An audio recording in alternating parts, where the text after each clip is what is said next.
Hello, Commander. Computer reporting.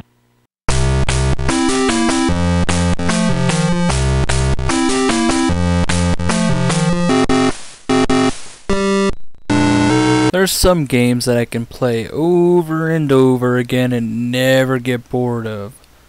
This game is for sure one of them. Space Spartans is the first game made for the Intellivoice, and it's the first Intellivision game to use an 8K cartridge, which was a whole 4K more than a typical Intellivision cart. Anyhow, let's go ahead and take a look at Space Spartans for the Mattel Intellivision.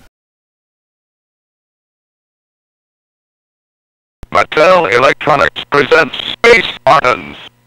Like most Intellivision games, this one has various difficulty levels. In this game, it's more about overall speed. For this review, I started with the 4th game speed, but normally I start with 1 because the speed goes up every round automatically until you get to the 5th round. Then it just stays at that speed until you die. The game is about getting the highest score possible, so you might want to start with the slow speed just to ensure that you get more points. First thing I'm going to do is I'm going to set my star bases on the sector grid. Ideally, I want to put the bases as far away from the alien star bases as possible, since they're going to be moving towards my star bases even when I'm combating them. Once I have my star bases in place, I start attacking the aliens that are closest to one of my star bases. As you can see, the alien ships look a lot like Darth Vader's TIE Advanced X-1, and when I was a kid I would pretend that I was flying an X-Wing fighter. But honestly, I think Darth Vader would be a much better flyer than these aliens, since after a while it gets really apparent where the aliens are going to pop up. Chasing them is almost useless since the ship's laser torpedoes won't be quick enough most of the time. What really impresses me about this game is how complex the ship is. You have to keep the ship in perfect shape, otherwise things start glitching out on you. For example, if your impulse drive goes out, you lose all manual control of your ship, and you'll just drift through space until your shields and other systems go out and the ship blows up.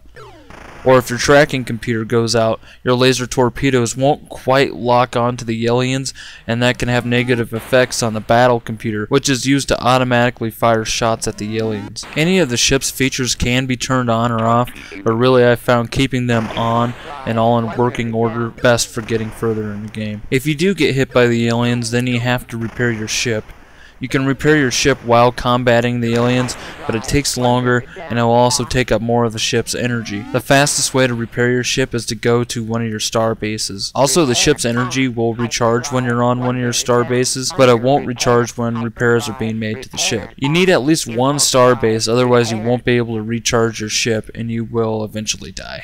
This is a game that I highly recommend you read the instruction manual before playing, and when you buy it I highly suggest you find a copy that includes the overlay for the controller. Even after playing this game off and on for the last 23 years, I still have to look down at the controller every now and then. Some people think the controls for this game are overly complicated, but I disagree.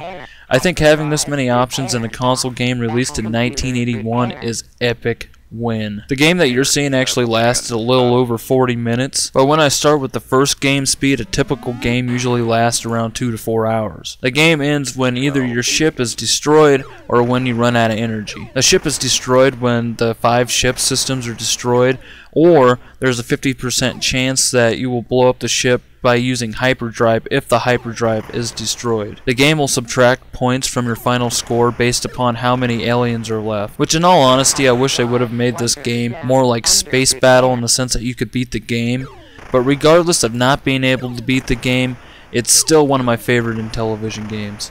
And I think a lot of you out there will also really like it. For me, this game alone is enough reason to buy an Intellivoice.